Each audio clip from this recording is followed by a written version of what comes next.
Bismillahirrahmanirrahim. Alhamdulillah wa syukurillah wala haula wala quwata illa billahil azim. Allahumma shalli ala sayyidina Muhammad wa ala sayyidina Muhammad. Yang saya hormati dan saya banggakan Pak Ketua Bung Tata dan Ketua Harian Bung Doni dan Sekjen Wida. Di sini ada senior saya Bang Fahru Roji, dan ada mana Pak Kumis tadi Daud itu? Bang Narko. Beliau ikut mencetak saya itu, karena saya 82, beliau 78. Di sini banyak tokoh-tokoh, ada Mosat, ada Bang Antoni, ada Bang Refli Harun, kemudian ada Dewan Pakar tadi, saya baru mencobakan Dewan Pakar ya. Bang Rocky baru pulang dia soalnya, ikut melatih di Magelang katanya. Ada Bang Ersu, Bang Edi, ada Bu Husnul, ada Prof. Nurhayati, ibu-ibu sekalian semuanya yang saya hormati, Bang Marwan, Batubara, kemudian tokoh dari Jawa Barat tuh yang tidak pernah berhenti mengisi media kita, dan banyak bapak-bapak ibu sekalian yang saya hormati yang dia sebutkan satu persatu.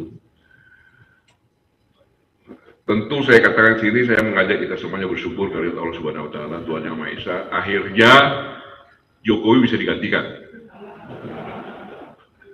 Itu yang perlu sama-sama kita syukuri bersama-sama. Apapun juga itu. Tapi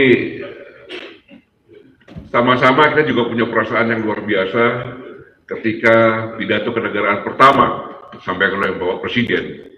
Semuanya kita merasa sangat luar biasa.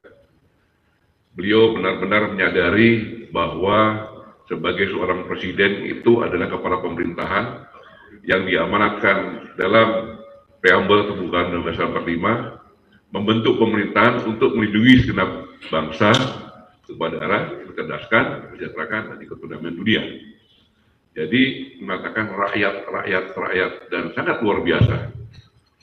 Sehingga kita semuanya timbul optimis. Tapi kemudian begitu kabinet merah putih mulai lagi tergerus lagi. Tapi saya berusaha untuk berpikiran positif. Mengapa ini terjadi? Karena Presiden ke-8 kita ini menerima warisan. Warisannya adalah luar biasa. Selama kurang lebih 10 tahun menambah hutang 15.000 kurang lebih. Warisan kedua dijualnya sumber daya alam ke Tiongkok yang tidak meningkatkan APBN, bahkan sumber dayanya hilang. Kemudian warisannya APBN 90% itu dari pajak. Jadi ternyata untuk hidup bernegara di negeri ini hanya bertompang atau rakyat yang menanggung. Ini sangat luar biasa. Kemudian infrastruktur, banyak proyek yang mangkrak, bandara, bahkan waduk-waduk juga banyak yang mangkrak. Ini mengakibatkan kesenjangan sosial yang sangat luar biasa. Ini adalah warning bagi kita semuanya. Kemudian menonjol lagi ini, bahwa pada tahun 2017 judi online itu hanya sekitar 2 triliun, tetapi 2023 sudah lebih dari 350 triliun. Itu yang main judi itu masyarakat bawah, bukan masyarakat menengah. Mereka sudah kekurangan, tidak ada kerjaan, nganggur, bakar uang. Sehingga banyak mungkin Bapak Ibu sekalian yang dimintain oleh orang dekatnya atau pembantu, kemudian minta bantuan, kemudian ada di tempat saya yang bekerja, akhirnya dia cerai karena mengumpulkan duit untuk beli Grab, ternyata suaminya pulang, Grabnya udah jual hanya untuk judi online. Ini suatu hal yang sangat tentang pendidikan. Ini kan tanda-tanda bahwa kemiskinan dan pengangguran.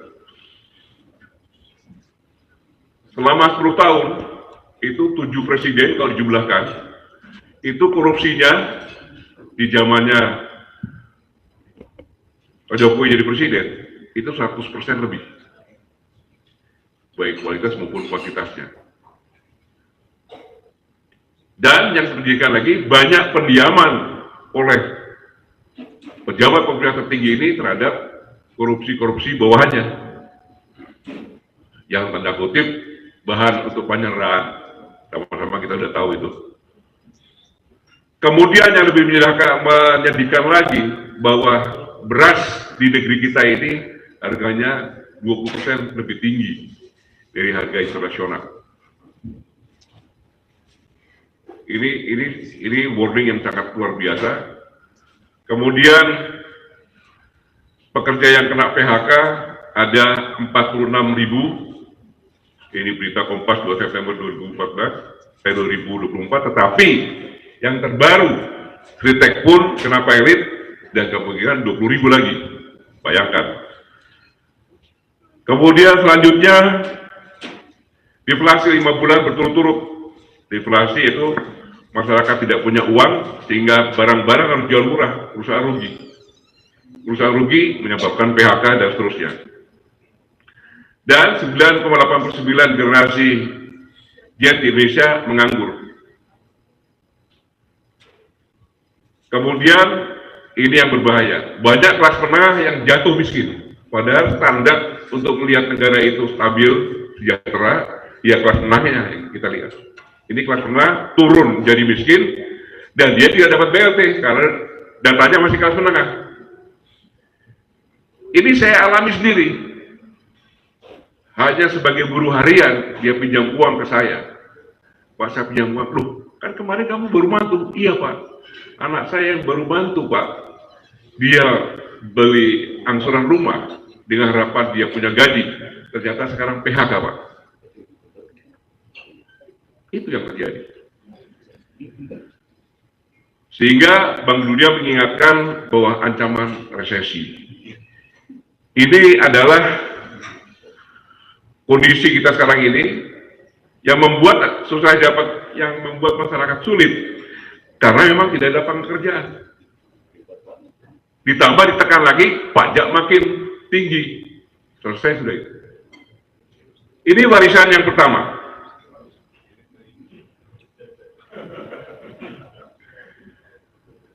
Sekarang Bapak Ibu sekalian, kalau Bapak Ibu sekalian menjabat di suatu instansi, baru-baru menjabat, kemudian Bapak berdiri dengan wakil Bapak yang baru juga, Bapak bicara terus memberikan kesempatan, ini wakil saya akan perkenalkan diri. Tentunya logika berpikirnya, si wakil ini kan bicara sebentar, saya gini-gini, dikembalikan lagi kan? Etikanya begitu kan? Kayak gitu. Tetapi ada yang sangat tidak beretika. Karena memang kenapa tidak beretika? Karena dia di atas angin. Ketika sang paman menyampaikan, alhamdulillah salah satu sudah bisa selesai, batas umur minimal sudah selesai, tinggal batas umur maksimal. Bisa terjadi yang umur maksimal ini tidak bisa maju sebagai presiden. Ingatkan itu kan? Itu berarti sang paman mengancam. Sehingga besoknya, pada saat itu Pak Prabowo mendeklarasikan di rumahnya tanpa dihadiri oleh wakil. Karena harus menunjukkan bahwa hai paman, ponakanmu akan jadi wakil saya. Itu saya waktu itu bukan dengan Bang Rafli, saya sampaikan kalau saya jadi Prabowo, itu pun akan saya lakukan untuk keselamatan saya. Kalau enggak jadi. Karena itu, maka pada saat deklarasi di sana, bayangkan, Anda bayangkan seorang yang berbalik umurnya, Pak Prabowo 73, dia 37, ya kan? Dengan gagah perkasa bicara seperti ini.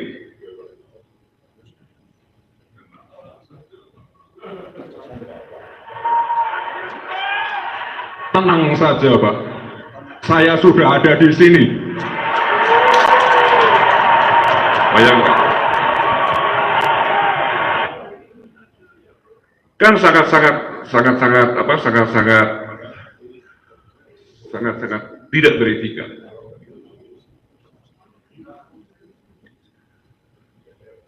Maka timbul pertanyaan, mengapa kok terjadi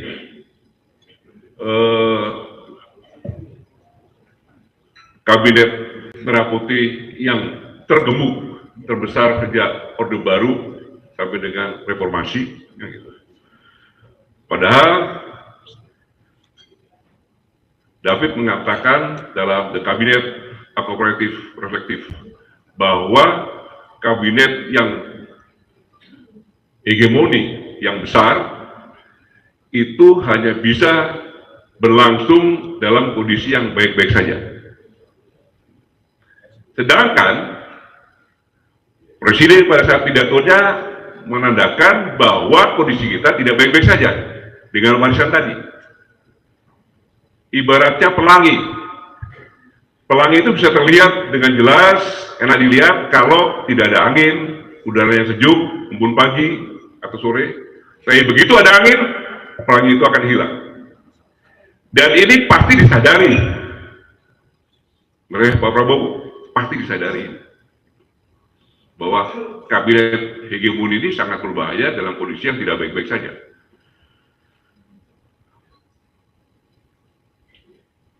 Tapi Ansel dan Gates juga menyatakan bahwa collaborative governance ini adalah bahwa pemerintahan dalam suatu negara sangat kompleks.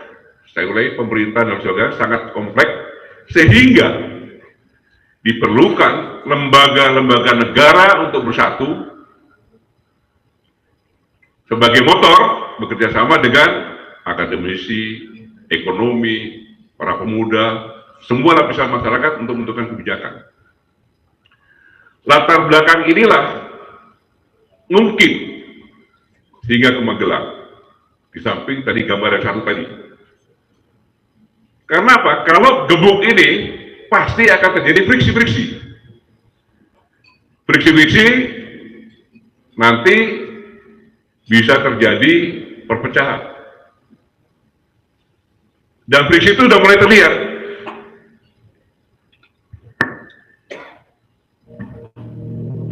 Coba lihat ini.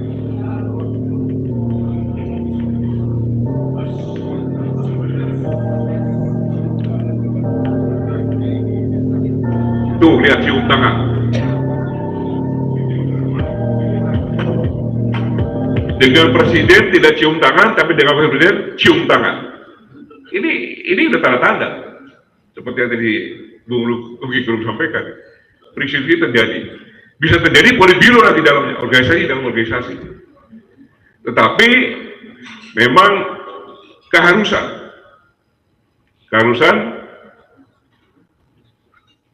saya pikir timingnya tepat karena perubahan organisasi, orang-orang baru semuanya. Yang kedua, orang-orang menteri-menteri dan lembaga yang lainnya yang di Magelang, saya lihat Bung Rocky Gerung tadi semangat, ya kan? Karena mereka gembira, baru jadi menteri, bangga. Kemudian situasi ini juga masih kondusif. Saya pikir untuk bentuk team building sama teamwork itu diperlukan ke sana.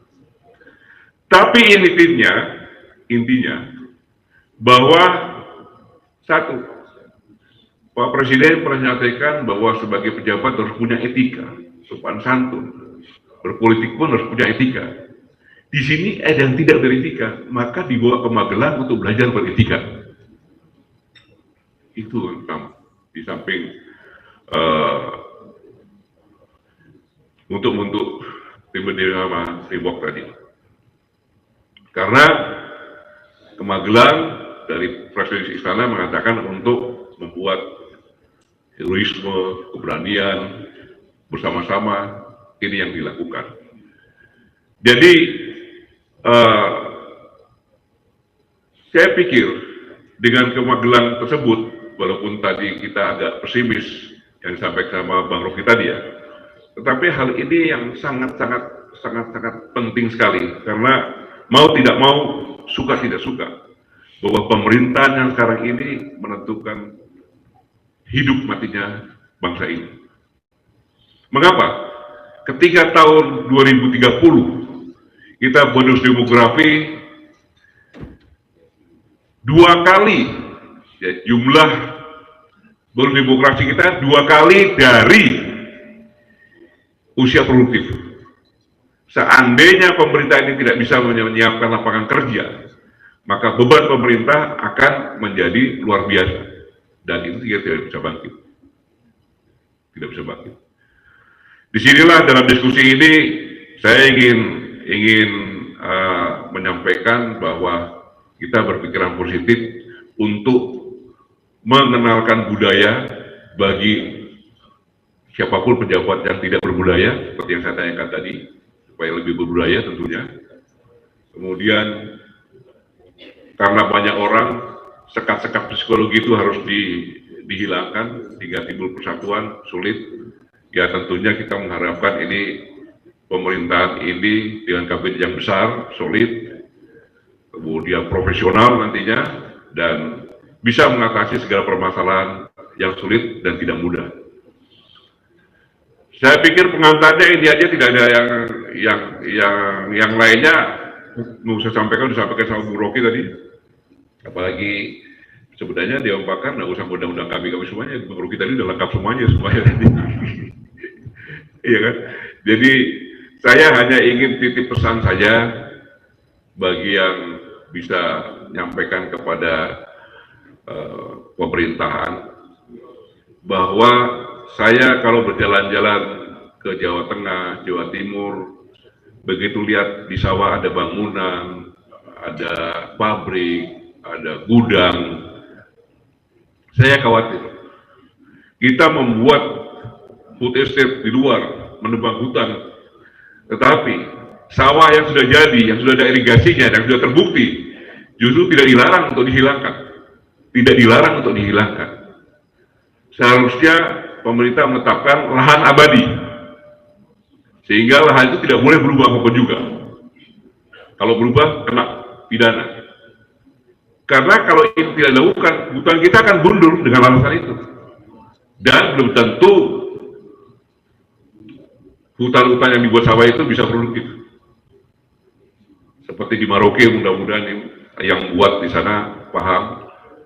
Di Merauke itu kalau nggak salah pasang surut airnya itu sampai 4 meter, bahkan lebih. Dan datar dari, tidak ada gunung di Merauke itu. Sehingga kalau surut, pasang surut itu airnya bagus. Tapi begitu pasang, sungai itu air. Kemudian kalau musim kemarau dia kena data dari Australia, itu bisa 4 bulan, 5 bulan, dan tanahnya pecah-pecah. Yang saya tanya, kalau ada 1 juta sawah, airnya dari mana? Mudah-mudahan dipikirkan, sehingga belum lagi kalau kita bicara masalah tingkat keasaman. Jadi saya mau sampaikan, sangat disayangkan apabila kita membuat jutaan hektar di luar, tetapi yang sudah siap dengan irigasinya kita biarkan. Sama saja di Sumatera itu sebenarnya cadangan oleh Belanda untuk sawah, tapi digunakan sawit, ya luar biasa, mudah sekali. Saya pikir kondisi sekarang ini sangat mengkhawatirkan, karena orang yang tidak sampai 10% itu semakin hari semakin kaya, rakyatnya semakin hari semakin miskin. Kemudian tahun depan ada iuran, ada pajak dengan tambahan lagi, kemudian subsidi dihilangkan, dan lain sebagainya yang semakin berat lagi. Dalam kesempatan ini, mau tidak mau, suka tidak suka, mari sama-sama kita bergandengan tangan untuk mendukung pemerintahan yang ada ini, sambil kita mengamati apakah benar. Kalau tidak, kita sebagai warga negara yang punya kedaulatan, ya kita sampaikan. Saya mengajak kita semuanya ini mendukung dengan cara satu, kita tekan KPK dan pemerintah untuk benar-benar jangan tebang pilih untuk memberantas korupsi. yang sudah ada di KPK yang waktu itu takut, sekarang kita tuntut lagi untuk diperiksa, ditegaskan lagi, karena ini perintah Presiden. Kemudian, kalau ada rakyat yang berbicara, rakyat adalah tuan di negeri ini, dan Presiden mengatakan dia harus merdeka, kita tuntut supaya benar-benar merdeka. Sama-sama kita bergandengan tangan, karena ini adalah peluang yang diberikan oleh seorang Presiden dalam pidato yang pertama didengar oleh dalam negeri maupun negara luar negeri untuk memberantas korupsi dan untuk memberikan kemerdekaan sesungguhnya bagi rakyat yang belum merdeka. Saya pikir ini, terima kasih atas waktu yang diberikan. Saya tidak bisa lama-lama karena saya juga harus ada acara. Saya pikir ini aja. Sekali lagi terima kasih. Assalamualaikum warahmatullahi wabarakatuh.